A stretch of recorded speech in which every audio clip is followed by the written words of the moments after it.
Hi, dear students. Let us start today with the first section of your Unit 1 from the book called English Access. If you see the first section, it is mentioned as we are all family. So, you might be wondering by reading the title of the chapter, you might think that it only belongs to us. Us means the human being, right? But this chapter is little different as what we see in our present surrounding today. We does not only comprise of the meaning called human being. It also has a broader meaning as well.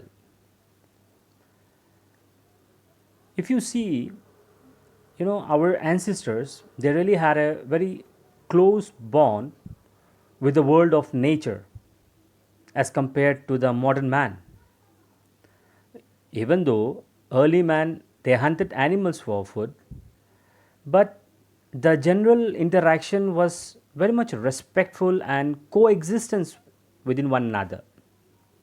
But however, as time went on passing by, and as the advent of civilization came, man's relationship with nature started becoming more distant and even destructive.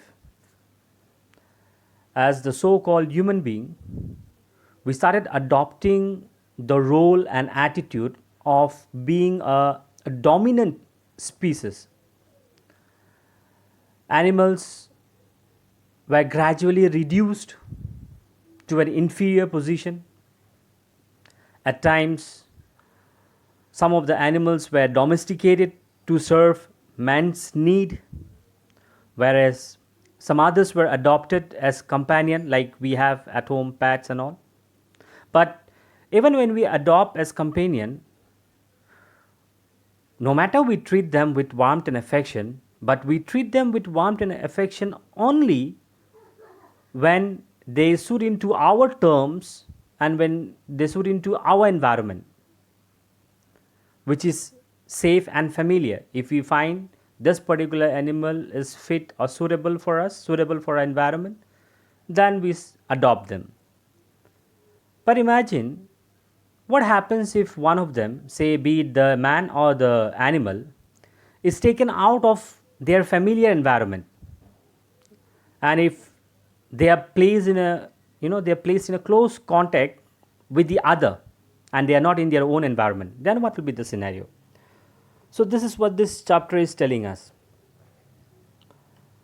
that today man, no matter man became a social being, but today's social has come to mean that we are only connected through technology. That is the harsh reality today that we see. Technologies such as computer or mobile phones and such. Today, the concept of face to face interaction has been replaced with the interaction through the medium of technology. Personal relationships have also been affected by technology with conversations. If you see, the conversations most often, usually it's happening through phones and computers, or you can say social media, rather than face to face. Similarly, even families have become more and more nuclear. I hope you understand what you mean by nuclear. Small families, not joint family. And the concept of joint families is something we can say which was in the past. Living on one's own is always becoming a popular trend nowadays. We always wish to live by our own. We are not like the earlier people. People, they do not have time to connect with nature today. Earlier, people were mostly found being in the midst of nature.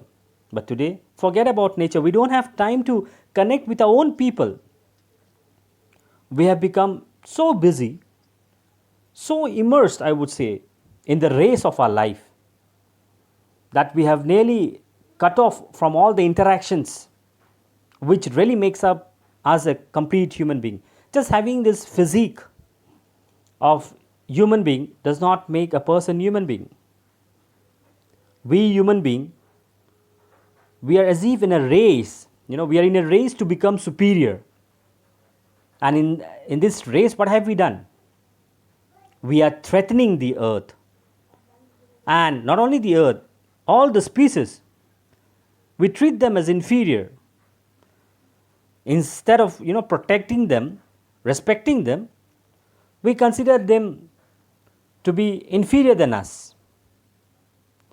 So this chapter, with the help of 3 different short stories, that is what the chapter will basically tell us, that what were we in the past, how were our society, our environment, our living condition, and what are we today. So let us see these 3 stories in brief. So if you see the first story, it has been mentioned in your book as Rothschild giraffes in Kenya.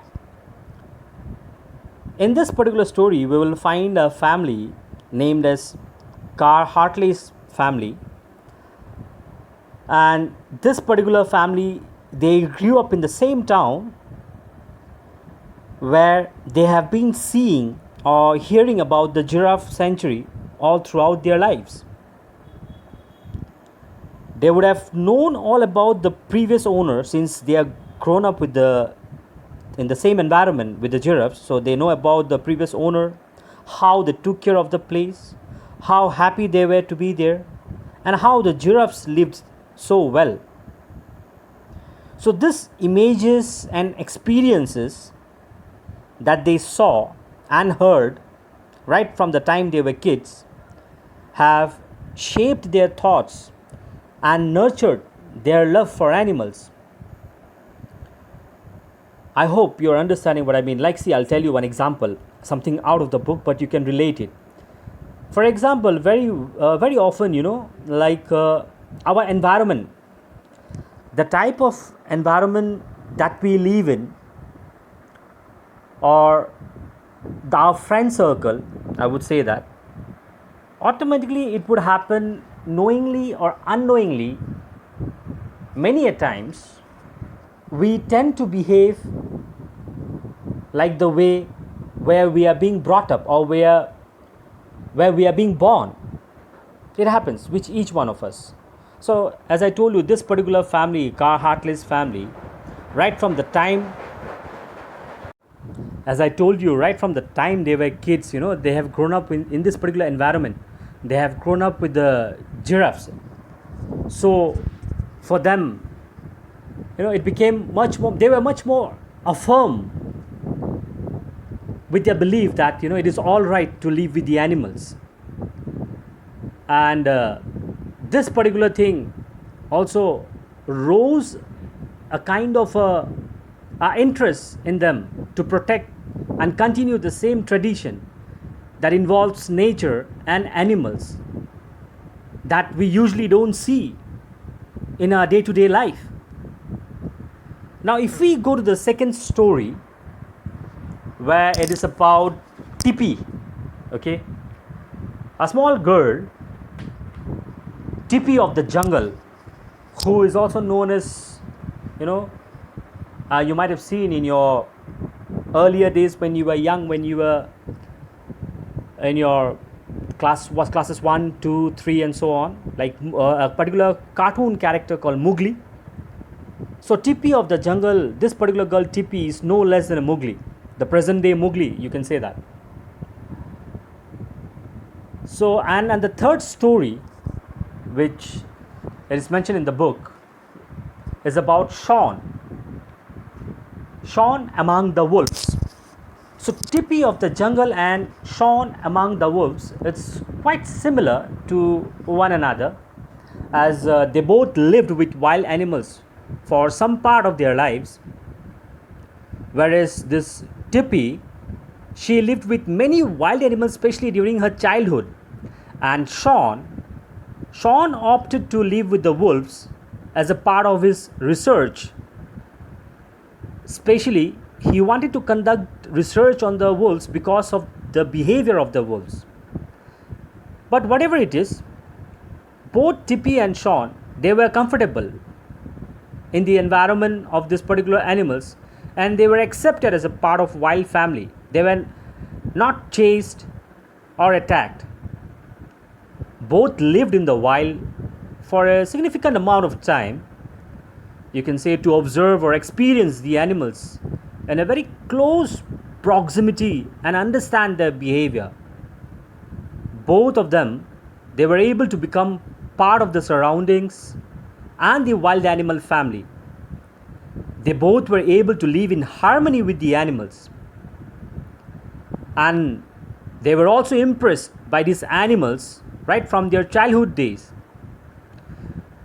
You'll find a little difference in these two stories. That is, Tippy, when she was a child, right from her childhood, she lived with the animals, the wild animals, I would say. But whereas Sean, as he, perhaps, I would say that, like, because of reading and seeing the wolves, the nature of the wolves, which he got to know by reading, created the interest in him towards wolves. And Sean, consciously, I would say that he chose to live with the wolves later on. In the later stage of his life, you will see in the story as you go through the text that Sean lived with the wolves. He was older, and knowingly, consciously, he opted to live with the wolves because he wanted to see how it was to live in the wild. And whereas Tippy, she did not seem to feel threatened at all by the animals. But at times, Sean, in certain occasions, we will find that he felt threatened, but it was okay. Like, they were living in peacefully, in harmony, in the midst of wild animals. So that is where, it says that, like, we are all family. We comprises of the human being, the animals. Okay, not only we, very often we human being, we think that this world is only meant for human beings, not for the animals, and at times we become very cruel towards animals. Be it at, I have seen many a time small children, kids, when they play around, loiter around, some of them pelting stones towards this cows, goats, or even dogs in the street. We take it for granted that this particular street, this particular playground is, God has given only to the human being. No, my dear children, this world is for all of us. God has created us. We are no one to say no to the animals. So I hope you understand this chapter. In case of any doubt, please get back to me as per your clarification hours. Thank you.